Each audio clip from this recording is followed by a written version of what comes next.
Good evening, everybody. Welcome to the Pits, the Motorcast. It's your host, Dave. And I got on the line special guest, Lakes Dragaway announcer, Mark Dietrich. How you doing, Mark?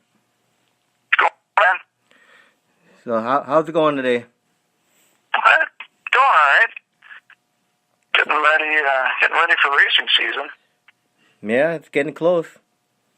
Yes, it is. I know there's supposed to be an event at the end of this month, right? Some guys renting the track out or something like that. I'm sorry, repeat that. I said there's supposed to be an event happening towards the end of this month, right? Yeah. Last couple of days of the month, I believe. Yeah, that guy's renting the track out. Oh, I don't know about track rental. Yeah, I read somewhere some guys renting the track out to use and it's free to the public or something like that. I don't know.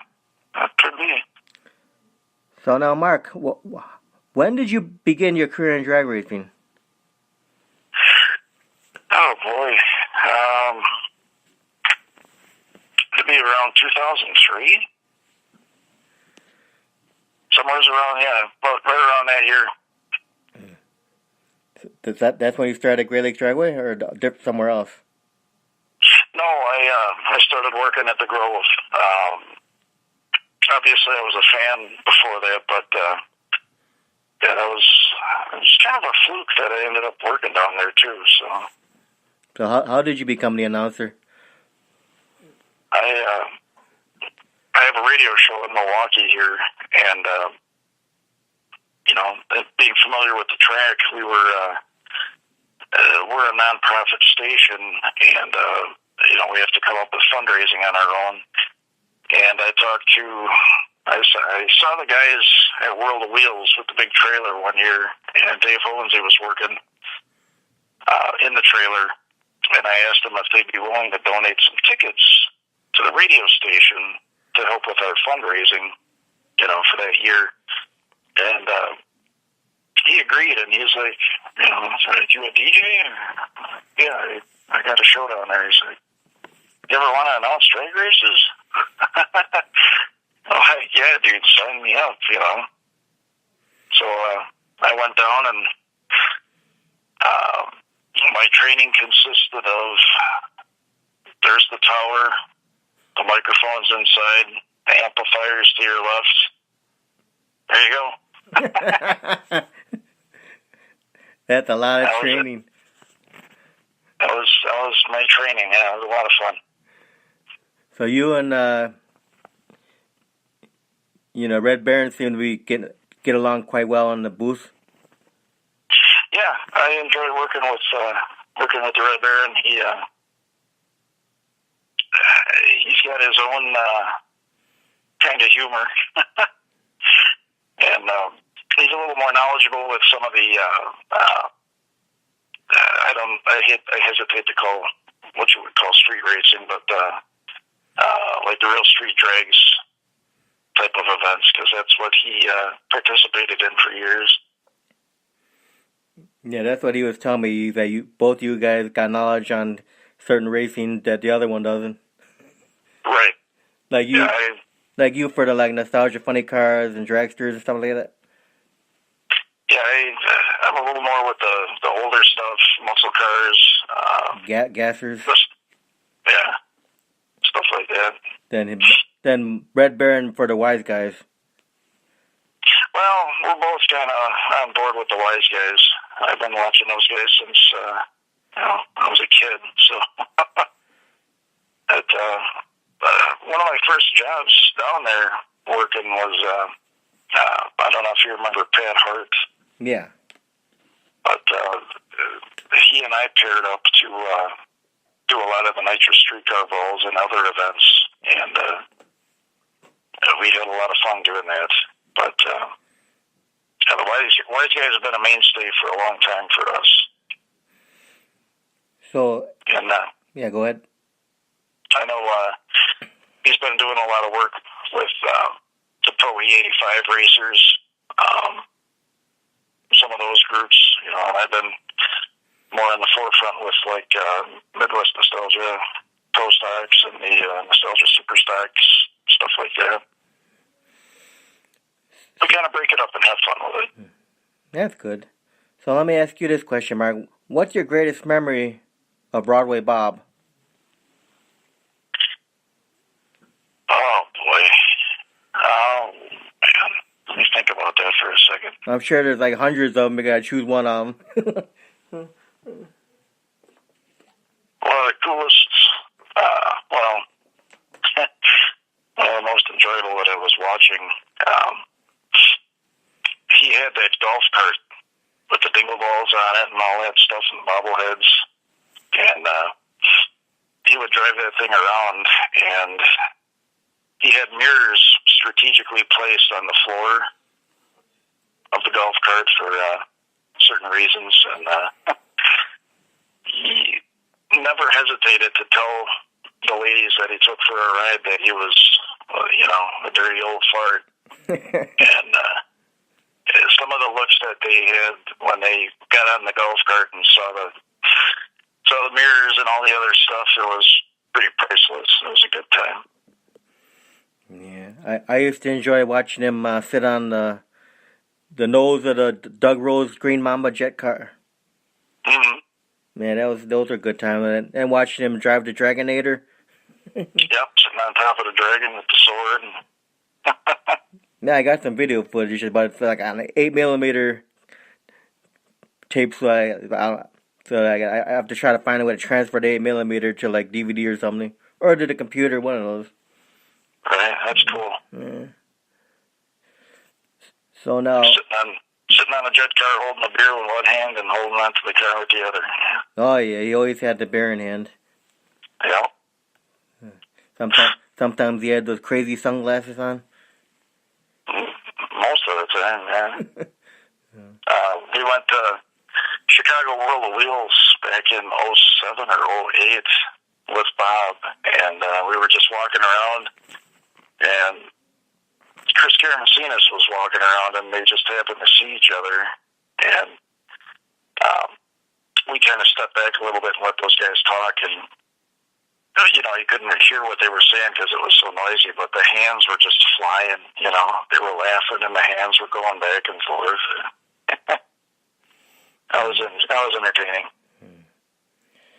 So now when I was talking to Red Baron, he was saying now with the economy not as bad as it used to be, he said there's going to be a lot of things happening at Great Lakes Dragaway. Yeah, there's a lot of stuff coming up. I'm having a little bit of trouble hearing you. That a little better? That's a little better, yeah.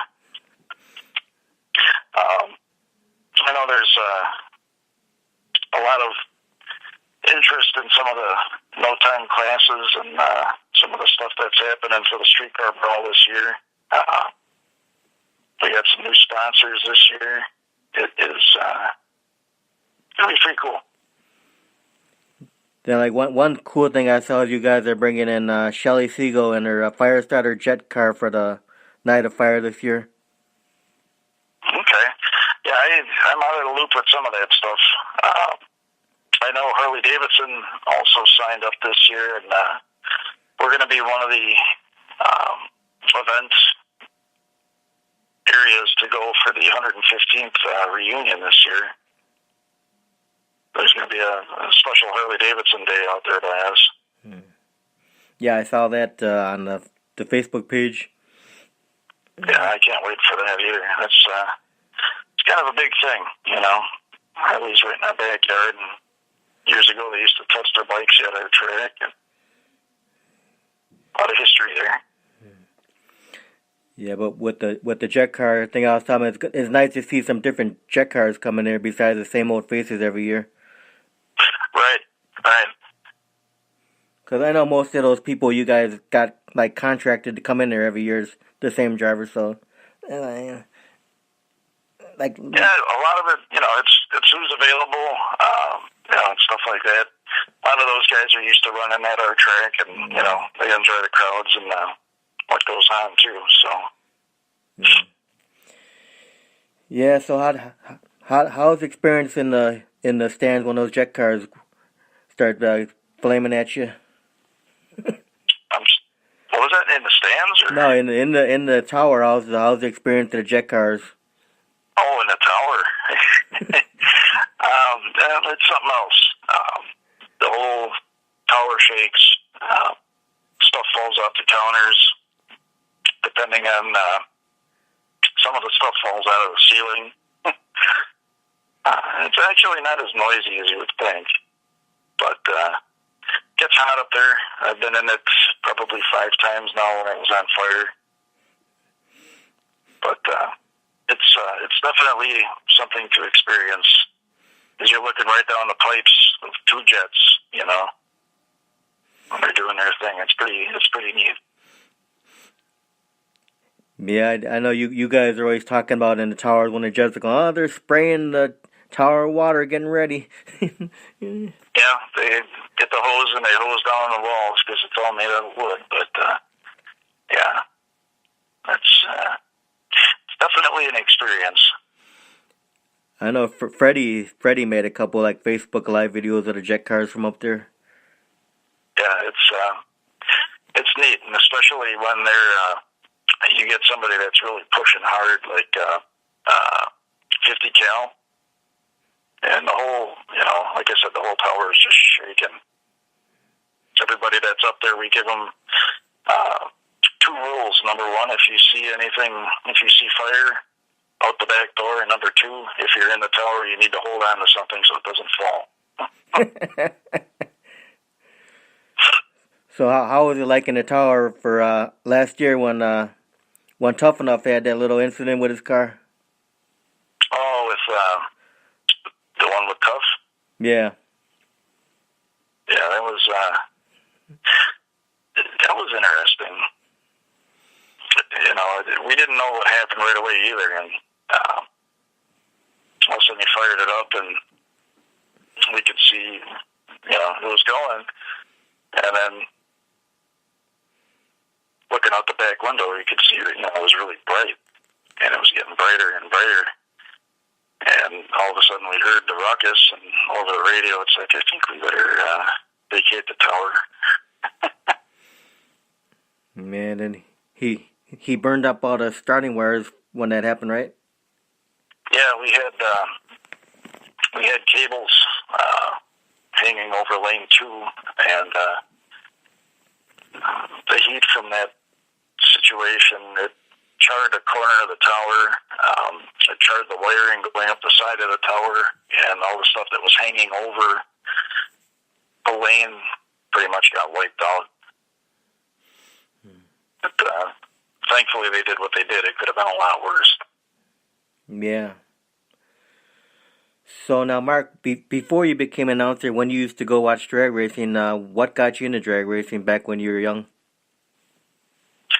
Oh, boy. Well, I grew up about a mile away from State Fair Park in West Dallas.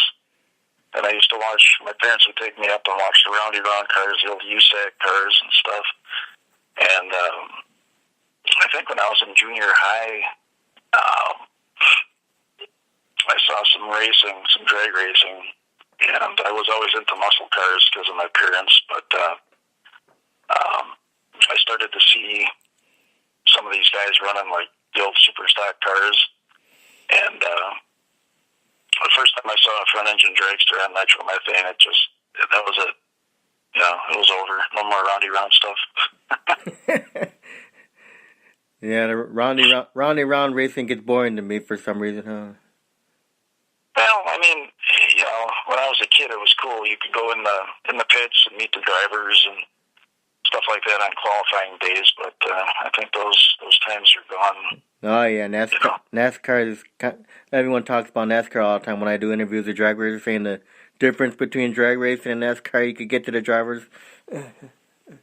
Right, and that you don't have to pay extra to get in the pits like you do at a NASCAR race. Yeah. It's a lot.